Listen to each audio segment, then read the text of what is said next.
even what he has will be taken away. Hi, I'm Reverend Andrew Bozeman, and this is On the Wings of Your Mind. Is Jesus being cruel when he says, whoever does not have, even what he has, will be taken away from him?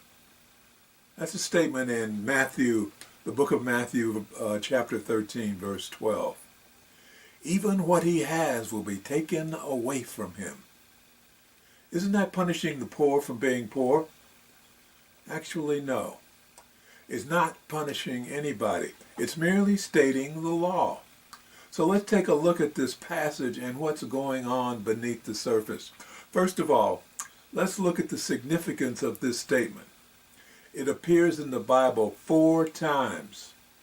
It's in Matthew chapter 13, verse 12. It's in Matthew chapter 25, verse 29. It's in Luke chapter 19, verse 26. And it's in Mark chapter 4, verse 25. So the builders of the Bible saw a critical need to get this point across. If you don't have it, you lose. So what is it?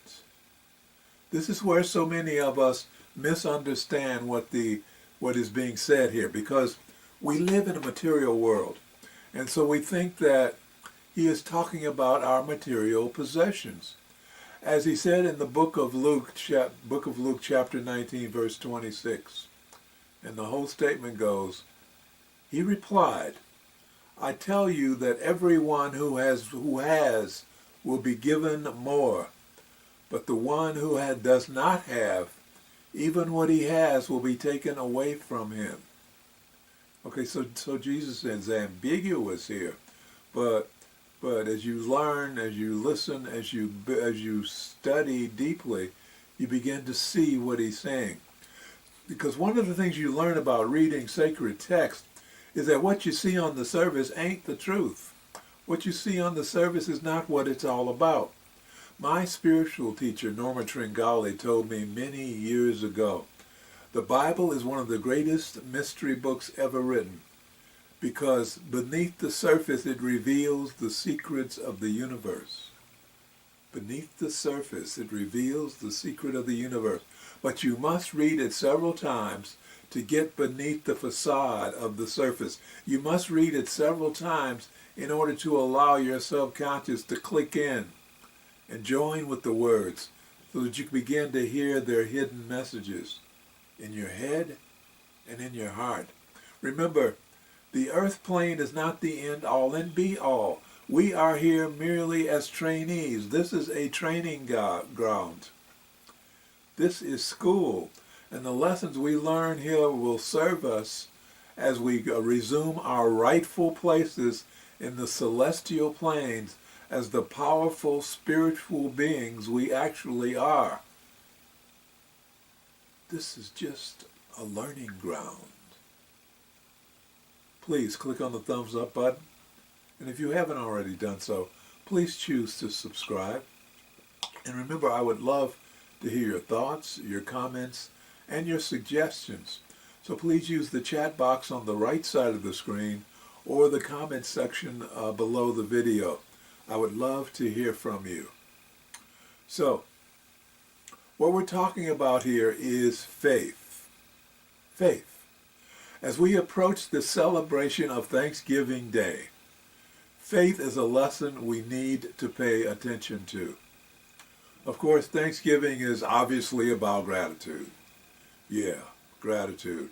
It's time for us, in our minds and in our hearts, and even in our words, to specifically identify the things that we are thankful for, the things that infinite intelligence, or God, has given us in our lives. To many of us, it's a cute little sentiment. Sure, say thank you to some unseen force, and then you get to eat a lot of food. But it's important for us to realize that there is much, much more to the story. Much more. Saying thanks is only the tip of the iceberg, and the real power lies underneath the superficial words.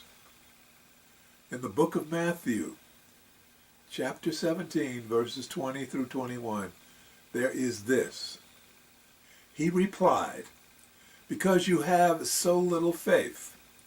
Truly I tell you, have faith as small as a mustard seed, and you can say to this mountain, move from here to there, and it will move. Nothing will be impossible for you." Nothing will be impossible for you.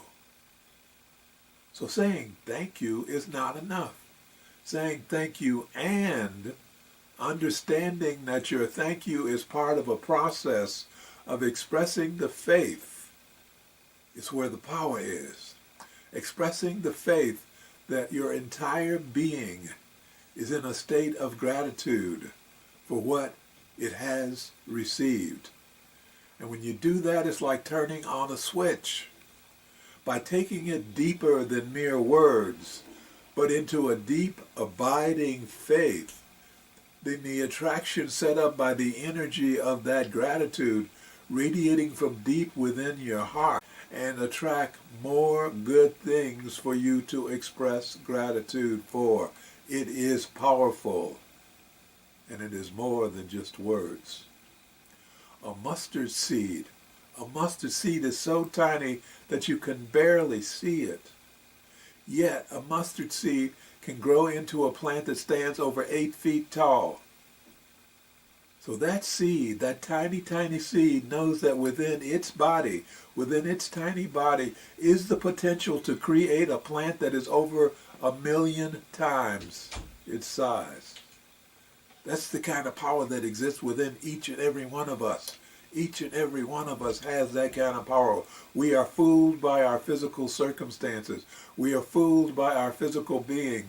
We are fooled into believing that we are as tiny and significant as a tiny mustard seed. But the truth of the matter is that we are giants. We are so much greater than we can imagine. When I tell you that you are an individualized expression of infinite intelligence, these are not meaningless words that I'm just throwing at you.